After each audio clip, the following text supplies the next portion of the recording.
वाह वाह मम्मा, क्या स्वाद है। अरे मेरे राजा, सबका राजा आरती और मसाला।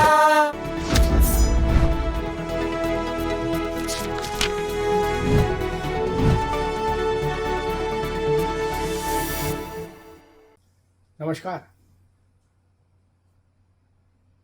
लगता है ये जो समय है, ये जो कालखंड है,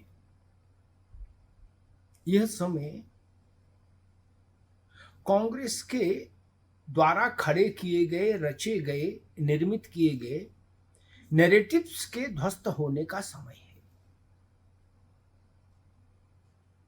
ये बड़ी गंभीर बात है। कल एक बड़ा नैरेटिव ध्वस्त हुआ, जिस नैरेटिव को बनाने में राहुल गांधी ने पिछले 1-1.5 साल मेहनत की, पूरी कांग्रेस को लगा के रखा, विपक्षी नेताओं को लगा के रखा, और नाइट्रोजन, हाइड्रोजन, परमाणु, जाने कितने किस्म के बम फोड़े उन्होंने उस नैरेटिव को जिंदा रखने के लिए, उस नैरेटिव को खाद पानी देने के लिए।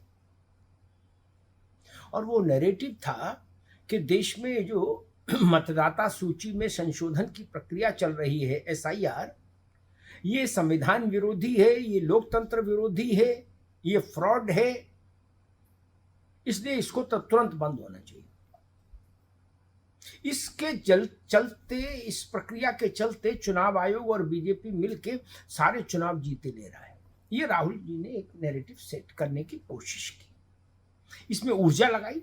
नैरेटिव सेट हुआ नहीं हुआ अलग विषय, लेकिन उन्होंने तो ऊर्जा लगाई, कांग्रेस ने भी ऊर्जा लगाई, पैसा खर्च किया, समय खर्च किया, लेकिन कल सुप्रीम कोर्ट ने उस नैरेटिव को ध्वस्त कर दिया, पूरी तरह ध्वस्त कर दिया, कंप्लीटली डिस्ट्रॉयड। एक दूसरा, एक और नैरेटिव जिसके लिए राहुल गांधी ने मेरे ख्याल से 3-4 साल से मेहनत की है, और वो नैरेटिव है जात जात जात।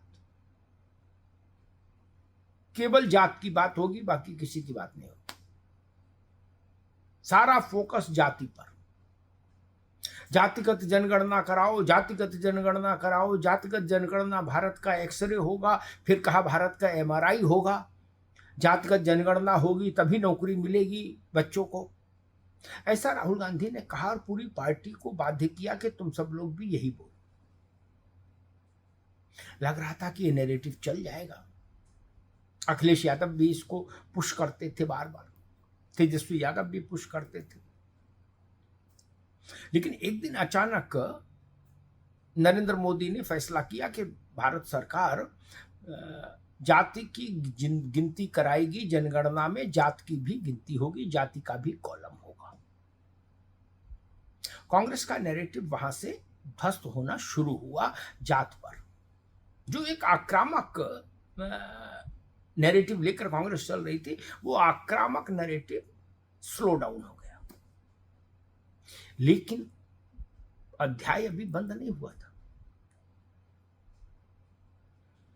प्रैक्टिकली भी कांग्रेस का वो नैरेटिव और अधिक ध्वस्त होना था, और अब उसका भी समय आ गया।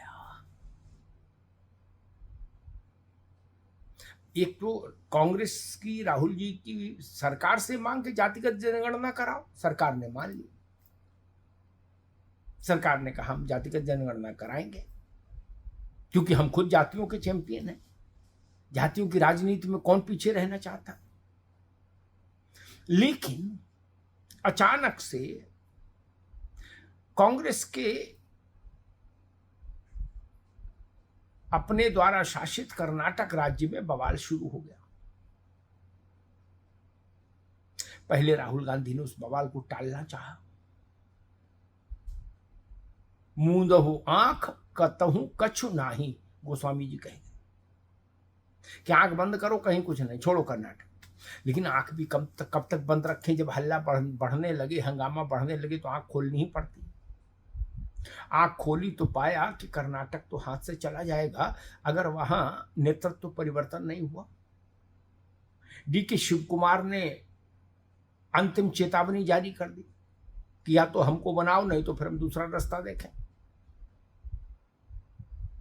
सिद्धिरमैया, मुख्यमंत्री सिद्धिरमैया और डीके शिव कुमार को लेकर कांग्रेस नेतृत्व, विशेषतः राहुल गांधी और मल्लिकार्जुन खड़गे दिल्ली में बैठे मैराथन बैठकें की और फैसला किया कि सिद्धिरमैया को हटाना है, सिद्धिरमैया को इस्तीफा देना होगा और उनके स्थान पर डीके शिव कुमार अब नए मुख्यमंत्री होंगे। जैसे ही कांग्रेस आलाकमान यानी राहुल गांधी ने ये मन बनाया, वो एक बड़े संकट में फंस गए और उन अपने पुराने नैरेटिव के ध्वस्त होने को रोक पाना अब उनके लिए असंभव हो गया है। कर्नाटक राहुल गांधी के लिए कुआं और खाई की स्थिति पैदा कर गया। नेतृत्व तो नहीं बदले तो विद्रोह झेले, विद्रोह से भी सरकार चली जाएगी, और नेतृत्व बदलेंगे तो क्या होगा? सिद्धिरमैया हटेंगे तो सिद्धिरमैया के लोगों ने प्रचार शुरू कर दिया कि राहुल गांधी ओबीसी विरोधी है, राहुल गांधी पिछड़ों के विरुद्ध हैं। और फिर उसमें इंदिरा गांधी से लेकर राजीव गांधी तक के दृष्टांत जोड़े जा रहे हैं कि गांधी परिवार कब कब कैसे कैसे पिछड़ों का विरोधी रहा है। सिद्धिरमैया पिछड़े वर्ग के नेता हैं। और वैसे भी कर्नाटक में कांग्रेस का सामाजिक न्याय का चेहरा सिद्धिरमैया ही है। कहा जाता है वो पिछड़े, दलित और मुसलमान, इस कॉम्बिनेशन के कांग्रेस के सबसे बड़े नेता हैं कर्नाटक में। पिछड़े, दलित और मुसलमान। अब सिद्धिरमैया को हटाएंगे तो देश भर में ये मैसेज जाएगा कि राहुल गांधी ने अपने एक पिछड़े वर्ग के बुजुर्ग नेता को मुख्यमंत्री की कुर्सी से हटा दिया। कर्नाटक में पिछड़े वर्ग की जनता सिद्धिरमैया में अपना चेहरा देखती है, यह है सच बात। सिद्धिरमैया इस नाते पावरफुल रहे और उन्हें दलित और मुसलमान का भरोसा भी हासिल रहा। लेकिन डीके शिव कुमार कांग्रेस का प्रबंधकीय चेहरा है, मैनेजरियल चेहरा। उनके पास जनाधार नहीं है, डीके के पास, उनके पास मैनेजमेंट है, और सिद्धिरमैया के पास जनाधार है। अब डीके शिव कुमार के पास संसाधन है, संगठन है, हाईकमान के साथ अपनी एक तारतम्यता है, एक केमिस्ट्री है जो मैच करती है। सिद्धिरमैया के पास जनता है, जनाधार है, जाति है, सामाजिक न्याय का नारा है। तो अब राहुल गांधी ने पूरी जिंदगी तो नहीं, मतलब अभी हाल के कुछ 5-7 वर्षों में जिस नारे को सबसे ज्यादा ऊंची आवाज में दोहराया कि भाई पिछड़ों को कुछ नहीं मिल रहा, दलितों को कुछ नहीं मिल रहा, और यहां तक कह दिया कि बजट बनाने वाले अधिकारियों में भी दलित और पिछड़े कम हैं, इस माइक्रो लेवल पर वो चले गए। तो अब अगर वो सिद्धिरमैया को हटाएंगे, कहा जा रहा है कि आज सिद्धिरमैया इस्तीफा दे देंगे और शुक्रवार यानी कल डीके शिव कुमार कर्नाटक की मुख्यमंत्री की शपथ ले लेंगे। तो आज अगर सिद्धिरमैया हटेंगे तो स्वाभाविक है कर्नाटक के इस घटनाक्रम की गूंज और अनुगूंज पूरे देश भर में जाएगी, विशेष रूप से पिछड़ों में। और दूसरे दल भी, गैर कांग्रेसी दल भी इस बात को लेकर कांग्रेस को घेरेंगे, मुख्यतः राहुल गांधी को घेरेंगे कि आपने अपने एक पिछड़े वर्ग के मुख्यमंत्री की बलि ले ली। इसीलिए मैंने कहा राहुल गांधी जी के लिए कर्नाटक कुआं और खाई की स्थिति पैदा कर रहा है। उनको कुआं और खाई में से एक को चुनना है। वो अब मुंडेर पर नहीं बैठे रह सकते। राज्य में बगावत बचानी है तो मुख्यमंत्री बदलना है, और मुख्यमंत्री बदलना है तो एंटी ओबीसी का ठप्पा राहुल गांधी पर लगेगा। इसको कोई टाल नहीं सकता। इसलिए मैंने कहा था आरंभ में कि कांग्रेस के नैरेटिव्स के ध्वस्त होने का कालखंड चल रहा है। पहले एसआईआर का नैरेटिव ध्वस्त हुआ, फिर ये नैरेटिव ध्वस्त होने जा रहा है कि कांग्रेस लीडरशिप यानी गांधी परिवार ओबीसी, दलित और इनका ख्याल रखने वाला परिवार है।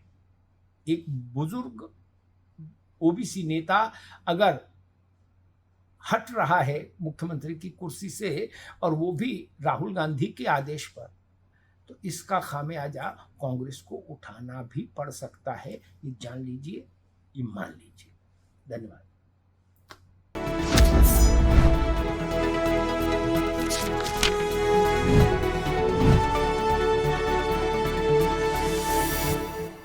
कुछ तो सस्ता लो, सब बढ़िया लो। इसमें क्या खास बात है? थोड़े में ज्यादा स्वाद, यही तो है इसकी खास बात। राजा आरती और मसाला।